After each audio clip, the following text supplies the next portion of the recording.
Hello and स्वागत है आपका भाई क्रिकेट चैट में। आज मैं आपके लिए मैनचेस्टर जहां हम इंग्लैंड के साथ फोर्थ टेस्ट मैच खेलने वाले हैं उसके सारे स्टैट्स लेकर आया हूं। बात करेंगे उस बारे में। बस भाई एक प्रॉमिस करना, नया नया बंदा देखकर प्लीज़ वीडियो अधूरी मत छोड़ना, आखिरी तक देखना। ये वीडियो थोड़ा सा बड़ा होने वाला है, थोड़ा सा पेशेंस रखना भाई, पूरा देखना, थोड़ा सा गौर फरमा कर देखना भाई, आपको पक्का मज़ा आएगा। तो भाई शुरू करते हैं, लेट्स गो। तो इंडिया की प्लेइंग 11 कुछ इस तरीके की आपको देखने को मिल सकती है कल। Yashasvi Jaiswal, K L Rahul, Karun Nair, Shubman Gill, Rishabh Pant, Ravindra Jadeja, Shardul Thakur like to like replacement हो सकते हैं नीतीश कुमार रेड्डी की। आप सबको पता है नीतीश कुमार रेड्डी इंजरी आया उनको जिम करते हुए नी में, तो वो पूरी सीरीज़ के लिए रूल्ड आउट हो चुके हैं। और अगर आप बैटिंग के बारे में सोच रहे हैं तो आप साई सुदर्शन के साथ भी जा सकते हो। तो साई सुदर्शन फिर नंबर 6 पे आ जाते हैं। नंबर 7 पर आपको रविंद्र जडेजा देखने को मिल सकते हैं। 8वें नंबर पर मैं बात करूंगा वाशिंगटन सुंदर, बहुत अच्छी गेंदबाजी करा के आ रहे थे।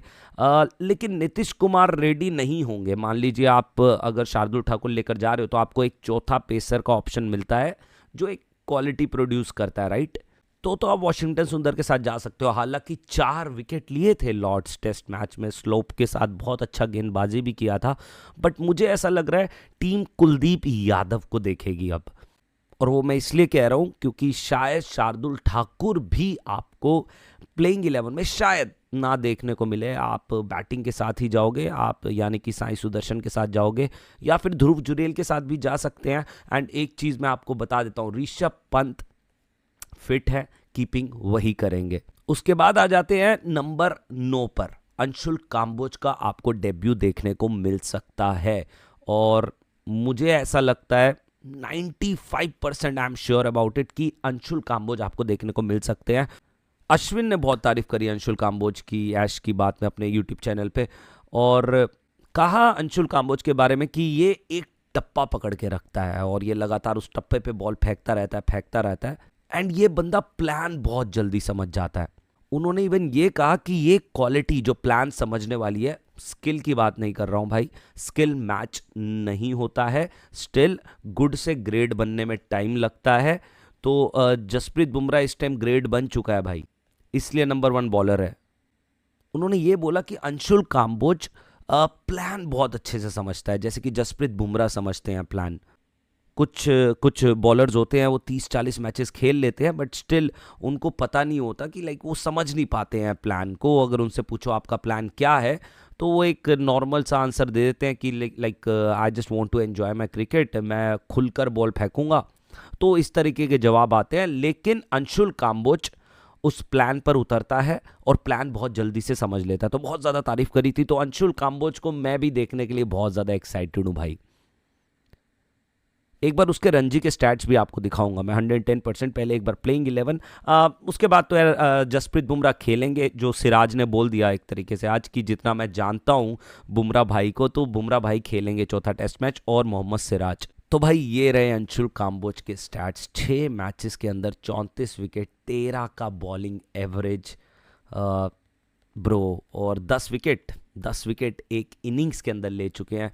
अब इससे ज़्यादा क्या करे यार, कोई भी खिलाड़ी दूसरी टीम के ऊपर चढ़ के छुरियां तो मार नहीं सकता यार। इवन आप करुण नायर को भी टीम में डोमेस्टिक स्टैट्स देख कर ही लेकर आए थे ना, उसकी डोमेस्टिक में परफॉर्मेंस देख कर ही लेकर आए थे ना, तो ये बंदा परफॉर्मेंस दे रहा है। And if I talk about Abhimanyu Eswaran, वो तो 12 साल से लाल बॉल में परफॉर्मेंस दे रहा है। 48 का एवरेज रहता है उसका, लगभग 8000 रन मार चुका है और 100 से ऊपर मैचेस खेल चुका है। आगे बढ़ते हैं भाई, किस तरीके के गेंदबाजों को ज़्यादा मदद मिलती है, यानी कि ओल्ड ट्रैफर्ड के अंदर किस तरीके के गेंदबाज ज़्यादा विकेट चटकाते हैं, एक बार वो भी हम देख लेते हैं भाई। एक बार ये चीज़ ध्यान से देखना भाई, average versus economy for bowlers at Manchester in test cricket. Side में आपका बॉलिंग एवरेज रहता है, नीचे आपका इकोनॉमी होता है। अगर हम मीडियम पेसर्स की बात करें, लाइक जो 130-140 के बीच में गेंदे फेंकते हैं ज़्यादातर, उनको बहुत मदद मिलता है। 25 का एवरेज रहता है और इकोनॉमी भी ठीक ठाक रहता है। हालांकि ये बैटिंग फ्रेंडली पिच होता है ओल्ड ट्रैफर्ड, उस हिसाब से बहुत बढ़िया है। फास्ट गेंदबाजों की अगर बात करें जो 145 प्लस, 148, 150 प्लस इस तरीके की गेंदबाजी करते हैं, तो उनको थोड़ा सा कम मदद मिलता है मीडियम पेसर्स के। अगर हम मुकाबले देखें तो 35 का एवरेज रहता है, और इकोनॉमी भी थोड़ा सा 3.5 के अंदर अंदर रहता है, लेकिन थोड़ा सा ऊपर हो जाता है।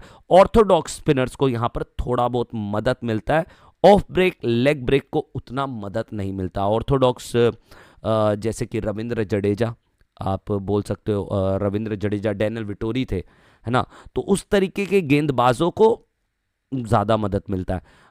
ये तो हो गया भाई बॉलिंग कैसा यहाँ पर खेलता है, ये तो हो गया भाई बॉलिंग किस तरीके के, कौन कौन से बॉलर्स जो हैं ज़्यादा विकेटें चटकाते हैं यहाँ पर। अब हम बात करते हैं भाई पिच के बारे में, पिच किस तरीके का होगा। एक बार मैं भी अपने फ़ोन में देख लेता हूँ यार पिच रिपोर्ट, ये पूरा डिटेल है पिच का, ठीक है भाई। पिच टाइप फ्रेंडली रहता है, स्पेस बॉलर्स को अर्ली असिस्टेंस मिलता है विद स्विंग। तो यार मोटा मोटा ये बोलूं कि थोड़ा बहुत बैलेंस पिच बोल सकते हैं, लेकिन हाँ बैटिंग फ्रेंडली ज़रूर रहेगा पिच। और जिस हिसाब से ड्यूक्स का बॉल खेल रहा है 30-40 ओवर के बाद, तो उतना कोई स्विंग देखने को मिलता नहीं है, बॉल बहुत ज़्यादा सॉफ्ट हो जाता है। और आई थिंक सो एक हाई स्कोरिंग गेम हो सकता है। उसका रीज़न मैं आपको बताता हूँ। आपने रिकॉर्ड्स देखे होंगे इंडिया के ओल्ड ट्रैफर्ड के अंदर, 9 मैचेस हुए हैं, इंडिया कभी जीता नहीं ओल्ड ट्रैफर्ड। 4 मैचेस इंग्लैंड जीता है, 5 मैचेस ड्रॉ हुए हैं। जो रिकॉर्ड्स बताते हैं 5 मैचेस ड्रॉ होने का मतलब पता है भाई, मतलब कि आप बैटिंग करे जा रहे हो, करे जा रहे हो, करे जा रहे हो, तो बैटिंग फ्रेंडली पिच तो रहने वाला guys, right. And spin bowlers का वहाँ पे लिखा है, स्पिन को थोड़ा सा लेस असिस्टेंस है अगर हम पेसर्स के मुकाबले देखें तो भाई इस तरीके का पिच रहने वाला है। वैसे अगर देखा जाए तो जो टिपिकल इंग्लैंड में पिचेस बनते थे वो इस बार हमको देखने को नहीं मिले हैं, बट स्टिल रिजल्ट मिल रहे हैं तो कोई दिक्कत ही नहीं है ना यार, रिजल्ट आने चाहिए। और ओल्ड ट्रैफर्ड में रिजल्ट आए, और अगर इंडिया जीते 2-2 से हम जाएंगे 5वां मैच खेलने, जो डिसाइडर होगा ये सीरीज कौन जीत रहा है। और मुझे ऐसा लगता है अगर हम जीत जाते हैं चौथा टेस्ट मैच, तो 5वां टेस्ट मैच इंडिया ही जीतेगा। वर्ल्ड क्रिकेट के अंदर सबसे ज़्यादा रन्स बनाने वाला खिलाड़ी ओल्ड ट्रैफर्ड में जो रूट है। ठीक है आप इंग्लैंड में खेलते हो, बट यहाँ पर कोई इंग्लैंड का पुराना खिलाड़ी भी दिख नहीं रहा है। तो 1 सेंचुरी है इसके नाम, और 750 बनाए ओल्ड ट्रैफर्ड में 11 मैचेस के अंदर, 978 रन्स और 65 का एवरेज रहता है। मैं आपको डरा नहीं रहा हूँ, मैं भी खुद डरा पड़ा हूँ, लेकिन हाँ मुझे विश्वास है ब्रो, मज़ा आएगा बैटल देखने में। जसप्रीत बुमराह वर्सेस जो रूट। सिराज बहुत ज़्यादा अनलकी रहे हैं जो रूट को, जब उन्होंने गेंदबाजी करी है, बॉल अंदर आती है और बीट होते हैं जो रूट, और बॉल निकल जाती है पीछे। तो काफ़ी बार मैंने देखा है सिराज बहुत ज़्यादा अनलकी भी रहे जो रूट जब सामने आए हैं, but still I think so India plan अच्छा खासा बना के आएगा जो रूट के अगेंस्ट, और हम जो रूट का विकेट जल्दी चटका पाएंगे। एक बहुत ज़्यादा इंटरेस्टिंग स्टैट्स है मेरे सामने, सचिन तेंदुलकर की रिटायरमेंट के बाद, रुकिए मैं आपके सामने ही रख देता हूं भाई। सचिन तेंदुलकर की रिटायरमेंट के बाद सिंस 2013 हम लोगों ने 150 रन सिर्फ 2 बार चेस किए हैं भाई, और 17 बार हम हारे हैं 150 चेस करते हुए। और जो 2 बार हम जीते थे वो सबको पता है भाई, फेमस विन गाबा, और इंग्लैंड से जीते थे रांची के अंदर 2024 के अंदर। भाई जब मैंने ये स्टैट्स देखे थे ना ब्रो, मैं भी थोड़ा सा हिल गया था। एक बार हम करुण नायर के स्टैट्स देखते हैं। 3 मैचेस के अंदर 6 इनिंग्स, 131 रन, सिर्फ 21 का एवरेज रहता है, कोई 50 नहीं, कोई 100 नहीं। एक 40 आया था, अच्छा 40 आया था, उसको बड़े स्कोर में आप बदल सकते थे, बट नहीं। यार गावस्कर साहब ने एक चीज़ बोली थी, मैं अपने लाइफ पर ये चीज़ बहुत ज़्यादा बार बोल चुका हूँ, कि जब कोई खिलाड़ी 15 रन 20 रन बना लेता है ना टेस्ट क्रिकेट के अंदर, मान लीजिए उसने 4 मैचेस के अंदर 15-20 रन बनाए, तो वो 2 मैचेस के अंदर कन्वर्ट कर सकता है 50 में भी, 100 में भी। नहीं तो एक मैच में तो आप कन्वर्ट कर सकते हो ना, राइट। तो आप सेट होकर आउट हो रहे हो करुण नायर, हम बैक कर रहे हैं आपको, मैं भी आपको बैक कर रहा हूँ, बट स्टिल अगर आपके डोमेस्टिक को हम इग्नोर नहीं कर सकते तो वहाँ पर अभिमन्यु ईश्वरन भी है, उसको भी इग्नोर नहीं कर सकते हैं। 12 साल से वो बंदा इग्नोर होता हुआ आ रहा है। आई थिंक सो ब्रो, अगर इस सीरीज के अंदर कुछ नहीं हुआ तो करुण नायर आपको शायद शायद इंटरनेशनल क्रिकेट में कभी देखने को नहीं मिलेंगे। ओल्ड ट्रैफर्ड में प्रूव करना पड़ेगा, एक शतक चाहिए ही चाहिए। इवन जिस हिसाब की आपकी पारियां रही है, हम तो भाई यहाँ पर डबल सेंचुरी चाहते हैं भाई, बट स्टिल इट्स ओके, एक शतक भी आता है, कॉन्फिडेंस आएगा। एंड स्टिल आई बिलीव कि करुण नायर कुछ करेगा भाई, करुण नायर ओल्ड ट्रैफर्ड में कुछ करेगा। I still have some faith. Ben Stokes at Old Trafford भाई 579 रन है, 52 का एवरेज रहता है, which is very very good. अगर मैंने जब लॉर्ड्स की जब मैं प्रीव्यू बना रहा था तब लॉर्ड्स में इनका 44 का एवरेज रहता था, तो यहाँ पर 52 का एवरेज है। बैटिंग फ्रेंडली पिच है और 200 भी बना चुके हैं। एक बार वेस्ट इंडीज के साथ 176 बनाया था और साउथ अफ्रीका के साथ 103 रन बनाया था 2022 में। एक स्टैट और भी है मेरे पास, Jamie Smith. Jamie Smith younger wicket keeper बने थे इंग्लैंड के, जिन्होंने 100 बनाया था ओल्ड ट्रैफर्ड के अंदर ही। भाई एक बात चल रही थी, इरफान पठान ने लॉर्ड्स की हार के बाद बुमराह के लिए कुछ बोला था कि जब बेन स्टोक्स 24 ओवर फेंक रहा था तो बुमराह क्यों 16 ओवर फेंक रहा है। यार मैं आपकी बहुत इज्जत करता हूँ इरफान पठान पाजी, बट स्टिल मैं आपको एक चीज़ बताना चाहता हूँ, छोटा मुंह बड़ी बात, but still I want to say that Jasprit Bumrah 1.5 साल क्रिकेट से दूर रहकर आया है। और जब बेन स्टोक्स वापसी कर रहा था इसी तरीके से, जब उनको चोट लगी थी और उन्होंने वापसी की थी और वो इंडिया में खेल रहे थे, तब 5 मैचेस के अंदर सिर्फ 1 ओवर फेंका था बेन स्टोक्स ने, और 4 मैचेस के अंदर जसप्रीत बुमराह ने 103 ओवर फेंके थे। मैं बस बता रहा हूँ भाई, और कुछ नहीं, इट्स ओके।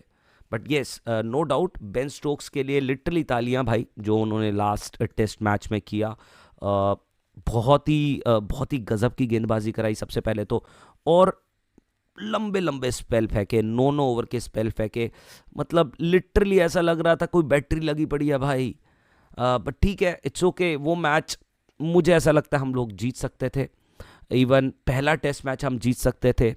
मुझे ऐसा लगता है कि 3-0 से हम आगे जा सकते थे। इंग्लैंड अपनी ब्रिलियंसी की वजह से नहीं, if I talk about specially first test match, हम अपनी बेवकूफ़ी की वजह से आ रहे थे, वो कैचेस ड्रॉप करना। एंड उसके बाद थर्ड टेस्ट मैच में बुमराह को भी बहुत ट्रोल किया जा रहा था कि क्यों उसने वो वाला शॉट खेला, ये वाला शॉट क्यों खेला ऊपर की बॉल पे। उसने 54th बॉल पे वो शॉट खेला था। यशस्वी जायसवाल ने 7वीं बॉल पर सिमिलर काइंड ऑफ डिलीवरी पे वो शॉट खेला था। रविंद्र जडेजा के लिए बोला जा रहा था कि रिस्क लेना चाहिए था, चांस लेना चाहिए था। अरे यार, चांस लेने के लिए सामने ऐसा खिलाड़ी भी तो हो ना, जो नॉन स्ट्राइकर एंड पे खड़ा है, कि आप उस पर विश्वास रख सको। जिस हिसाब की हमारी टेल की परफॉर्मेंस रही है इस पूरी सीरीज के अंदर, एक बार आप खुद जाकर चेक कर लीजिएगा भाई।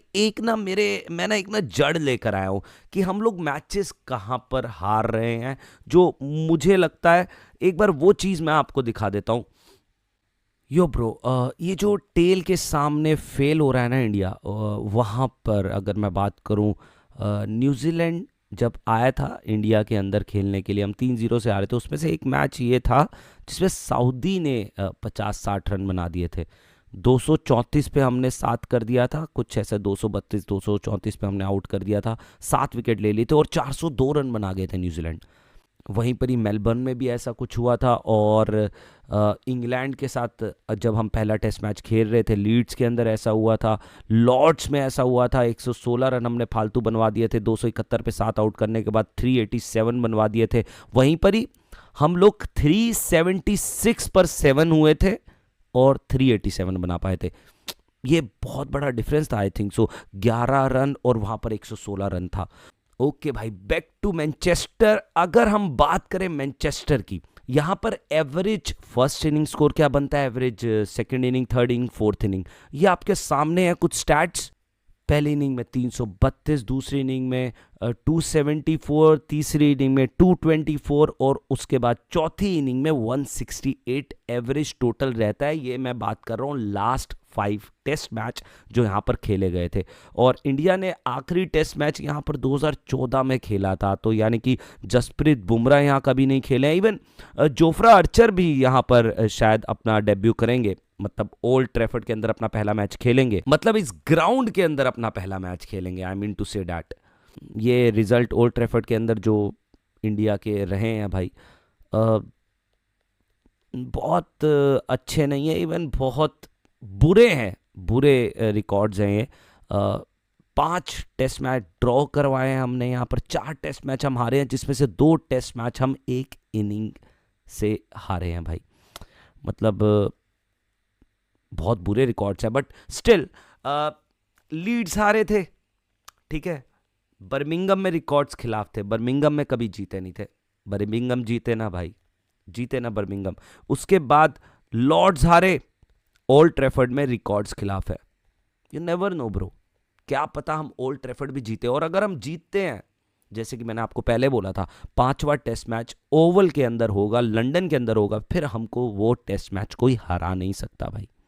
क्योंकि अगर मैं स्किल्स की भी बात करूं तो यार कहीं ना कहीं हमारे पास स्किल्स अच्छे हैं। If we talk about Jasprit Bumrah, Shubman Gill, K L Rahul, Yashasvi Jaiswal, Rishabh Pant, हमारे पास इस तरीके के बल्लेबाज हैं। रविंद्र जडेजा नहीं भूल सकते, number 1 test all-rounder in the world. Bro हमारे पास स्किल्स की बात करें, वहां पर इंग्लैंड की टीम की स्किल्स की बात करें, ब्रो आई थिंक सो हमारा स्किल काफी ज्यादा बेहतर दिखाई देता है इंग्लैंड से।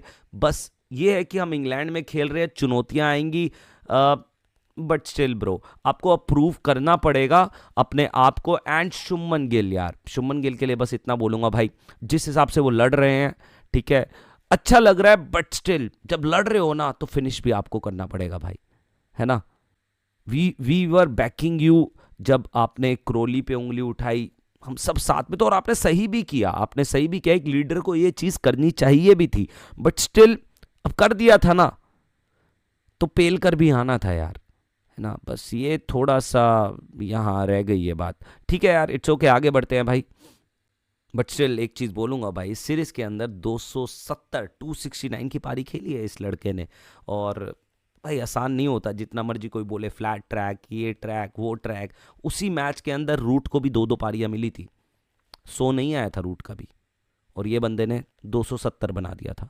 जडेजा के अगर हम ओल्ड ट्रैफर्ड पे रिकॉर्ड्स देखें तो भाई यार देखो यार, उस वक्त जडेजा नए नए थे, तो कुछ रिकॉर्ड्स उतने अच्छे हैं नहीं, 0 दिखेगा और एक 4 रन दिखेगा, तो देखने का कोई फ़ायदा नहीं है। 1 विकेट मिला था इनको यहाँ पर, बट स्टिल कोई फ़ायदा नहीं है। नए नए आए थे उस वक्त रविंद्र जडेजा, एक खिलाड़ी नया नया आता है और इंग्लैंड टूर पे जाता है, तो इतना आसान नहीं होता है, ठीक है। बट स्टिल अभी जो रविंद्र जडेजा है वो आपको अलग दिखाई देता है, और लॉर्ड्स के अंदर सबसे एक्सपीरियंस्ड खिलाड़ी जो हमारी टीम इंडिया के अंदर है वो रविंद्र जडेजा था, जिसने गजब की पारी खेली थी यार।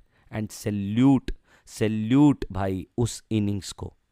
क्रिस वॉक्स ने यहाँ पर 6 मैचेस खेले, 18 विकेट लिया, बेस्ट बॉलिंग 50 रन देकर। बॉलिंग एवरेज 19 का रहता है, इकोनॉमी रेट 2.93 का, 5 विकेट होल एक ही बार लिया है। इनिंग्स बैटेड 9, 221 रन बनाया, 36 का एवरेज रहता है, हाईएस्ट स्कोर 84। अगर मैं गलत नहीं हूं तो शायद ये पाकिस्तान के साथ आया था। 250 मार चुके हैं, तो भाई रिकॉर्ड तो ठीक है यहाँ पर क्रिस वॉक्स की अगर बात की जाए तो। अब हम आगे बढ़ते हैं भाई। अगर मैं कुछ इंडियन प्लेयर्स के बारे में बात करूं ओल्ड ट्रैफर्ड के अंदर, देखो यार यहाँ पे 2014 में आखिरी मैच खेला था, और सेकंड हाईएस्ट रन स्कोरर यहाँ पर एमएस धोनी है, जो मैं एक नए नवेले खिलाड़ी की बात करूं, हालांकि वो भी रिटायर हो चुके हैं। आखिरी बार यहाँ पर किसी इंडियन प्लेयर ने शतक मारा था, वो मारा था 1990 में सचिन तेंदुलकर ने, और हाईएस्ट रन स्कोरर यहाँ पर मोहम्मद अजरुद्दीन रहे हैं इंडिया के लिए। यहां पर इंडिया ने टोटल हाईएस्ट टोटल क्या बनाया है एक बार वो देख लेते हैं भाई। हाईएस्ट टोटल की बात करूं तो इंडिया ने 432 रन बनाया था 1990 में। लोएस्ट टोटल की बात करूं तो 58 रन बना था इंडिया का यहां पर। बेस्ट बैट्समैन अगर मैं बात करूं तो यहां पर मोहम्मद अजरुद्दीन 179 रन की हाईएस्ट पारी खेली है यहां पर इन 1990 में। बेस्ट बॉलिंग दिलीप दोशी की रही है, यहां पर 6 विकेट लिए थे उन्होंने 102 रन देके 1982 के अंदर। देखा जाए तो ये बहुत पुराने रिकॉर्ड्स हैं राइट, क्योंकि ऑब्वियसली हम ओल्ड ट्रैफर्ड में आज तक सिर्फ 9 मैचेस खेले, हालांकि 9 भी कम नहीं है, ठीक है, अगर इसमें थोड़े बहुत जीते भी होते ना, समझ लो एक कॉन्फिडेंस रहता है, बट स्टिल हमने 5 मैचेस ड्रॉ तो करवाए हैं भाई, है ना। एक बार यार ये चीज देख लेते हैं, वहां पर बैटिंग फर्स्ट ज्यादा जीतते हैं या फिर बैटिंग सेकंड ज्यादा जीतते हैं। टीम बैटिंग फर्स्ट 50% रहता है, बैटिंग सेकंड 30% रहता है, और 20% यहाँ पर मैचेस ड्रॉ हुए हैं, राइट। जो ऑरेंज कलर के अंदर है भाई, और रेड कलर के अंदर आपको बैटिंग सेकंड दिखाई दे रहा है, ब्लू के अंदर आपको बैटिंग फर्स्ट दिखाई दे रहा है। तो यहाँ पर टॉस जीत के बैटिंग लीजिए, बट जैसे कि मैं मानता हूँ भाई, मेरा मानना ऐसा है, जिस हिसाब से जैसे रिकॉर्ड्स दिखा रहे हैं इंडिया 150 प्लस नहीं चेस कर पा रहा है, तो भाई टॉस जीतो बैटिंग करो ब्रो। हम लोगों को दिक्कत आ रही है जब हम 5वें दिन चेस करने के लिए जाते हैं, बट ठीक है, अगर बेन स्टोक्स टॉस जीत जाते हैं, होपफुली वो भी बैटिंग के लिए जाएंगे। बट ब्रो सेकेंड इनिंग में भी यहाँ पर पिच अच्छा खेला है, ऐसी बात नहीं है। अगर हम बात करें सेकेंड इनिंग्स की, तो सेकेंड इनिंग्स में भी 274 दिखा रहा है एवरेज स्कोर लास्ट 5, अगर हम टेस्ट मैचेस की बात करें तो। अगर आप 250-300 रन के अंदर रोक देते हैं इंग्लैंड को, तो आप 70-80 रन की लीड अगर ले लेते हैं, मैच आपके हाथ में होगा भाई। थर्ड इनिंग में इंग्लैंड को मुश्किल आने वाली है, कहीं ना कहीं लीड की जरूरत जरूर है। फिर आप लॉर्ड्स का टेस्ट मैच देख लो ना यार, अगर हमारे पास सिर्फ और सिर्फ 30 रन की लीड होती, 25 रन की लीड होती, ऋषभ पंत का उस टेस्ट मैच में रन आउट ना होता, तो शायद हम पे 100 रन की भी लीड होती, बट हम उतना तो बोल ही नहीं रहे। सिर्फ 25 रन की लीड भी होती तो वो मैच हम जीत रहे थे यार। अब अंशुल काम्बोज का खिलाने का एक फ़ायदा और रहता है भाई। जब मोहम्मद सिराज ने डेब्यू किया था ना, तो मोहम्मद सिराज का पता नहीं था कि इसको क्या लेकर आ रहा है, ठीक है। ऑस्ट्रेलिया में नहीं पता था, इवन ऐसा लग भी नहीं रहा था कि मोहम्मद सिराज मजबूर कर देंगे सेलेक्टर्स को कि भाई मेरे को आप टेस्ट क्रिकेट से बाहर नहीं निकाल सकते हो। और दूसरी तरफ नटराजन ने भी उस सीरीज में डेब्यू किया था, लेकिन नटराजन गुम हो गए, राइट। तो भाई अंशुल काम्बोज, मुझे बहुत विश्वास है इस खिलाड़ी पे। मुझे ऐसा लगता है ये वो खिलाड़ी बनेगा जो मजबूर करेगा सेलेक्टर्स को कि मेरा तो भाई टेस्ट क्रिकेट के अंदर आप नाम नहीं काट सकते हो, आप मेरे को इग्नोर नहीं कर सकते हो टेस्ट क्रिकेट के अंदर। I think so Anshul Kamboj, मैं ये नहीं कह रहा कि भाई 6 विकेट ले लेगा, 7 विकेट ले लेगा, नहीं नहीं नहीं भाई, बट स्टिल अगर एक सपोर्ट मिलता है दूसरी तरफ से सिराज को, जसप्रीत बुमराह को, 2-3 विकेट अगर अंशुल काम्बोज निकाल देते हैं, तो आई थिंक सो ये बेहतरीन डेब्यू रहेगा उनका। एक बार देख लेते हैं भाई इंडियन पेसर्स ने क्या किया इस सीरीज के अंदर। Jasprit Bumrah, Mohammed Siraj highest wicket taker रहे हैं, लेकिन अगर हम एवरेज की बात करें तो अगेन जसप्रीत बुमराह 21 का एवरेज रहता है यार, वहीं पर ही सिराज का 32 का एवरेज रहता है। मुझे ऐसा लगता है 32 से 27-28 तक रहना चाहिए यार। और ठीक है, थोड़ा बहुत अनलकी भी रहे हैं, मैं मानता हूँ यार, थोड़े बहुत अनलकी रहे हैं Mohammed Siraj, but still bowling बहुत अच्छी कर रहा है बंदा। अगर आप बात करते हो बेन स्टोक्स, हाँ भाई रॉबर्ट बना हुआ है, मशीन है, बॉल फेंकता रहता है ब्रो। ये कब से फेंके जा रहा है यार ये बंदा भी। मोहम्मद सिराज के लिए भी भाई एक ऐसे वाला सैल्यूट बनता है भाई। उसके बाद आकाशदीप, बहुत ही गजब का दूसरा टेस्ट मैच रहा था। तीसरे टेस्ट मैच में थोड़ा सा स्ट्रगल किया, लेकिन हैरी ब्रुक का विकेट लिया। और मैं एक चीज़ बोलना चाहूँगा यार इंग्लैंड के लिए, मुझे ऐसा लगता है कि इंग्लैंड तीसरा टेस्ट मैच इसलिए जीता क्योंकि उन्होंने टेस्ट क्रिकेट को रिस्पेक्ट किया। जो बेसबॉल है, लठबाजी, इसको साइड किया, अपने ईगो को साइड किया, एंड नॉर्मल टेस्ट क्रिकेट खेला, ठीक है भाई, ट्रेडिशनल टेस्ट क्रिकेट खेला। और हैरी ब्रूक जो हरकतें कर रहे थे वो पकड़े भी गए उस चीज़ के अंदर। बोल्ड मारा था आकाशदीप ने, आप ऑलरेडी 2 चौका मार चुके थे, ऊपर आपने एक छक्का लगा दिया था, उसके बाद दोबारा वही सेम शॉट खेलने के लिए गए आप, आकाशदीप को पीछे पैडल स्वीप करने के लिए गए और आकाशदीप ने आपको बोल्ड मार दिया था। वही मैं कहना चाहता हूँ कि इंग्लैंड ने रिस्पेक्ट किया और उनको रिवॉर्ड मिला भाई। और वहीं हम लोग, पता नहीं क्या हो गया था यार, यशस्वी जायसवाल यार, इस बात पे डांटा भी था गौतम गंभीर ने उनको नेट्स के अंदर। जब ये सीरीज शुरू नहीं हुई थी तब उन्होंने बोला था कि यार आपको इंग्लिश कंडीशंस को रिस्पेक्ट देना पड़ेगा, आप इस तरीके के रैश शॉट्स नहीं खेल सकते हो। और रैश शॉट खेला और आउट हो गए यार। ऊपर से थोड़ी सी पार्टनरशिप आ जाती ना यार, थोड़ी सी ऊपर से अगर पार्टनरशिप आ जाती 30-40 की, शायद हम वो मैच जीत जाते। बट ठीक है, इट्स ओके। हार गए, लड़कर हारे थे, लेकिन उस दिन दिल जरूर टूटे थे भाई।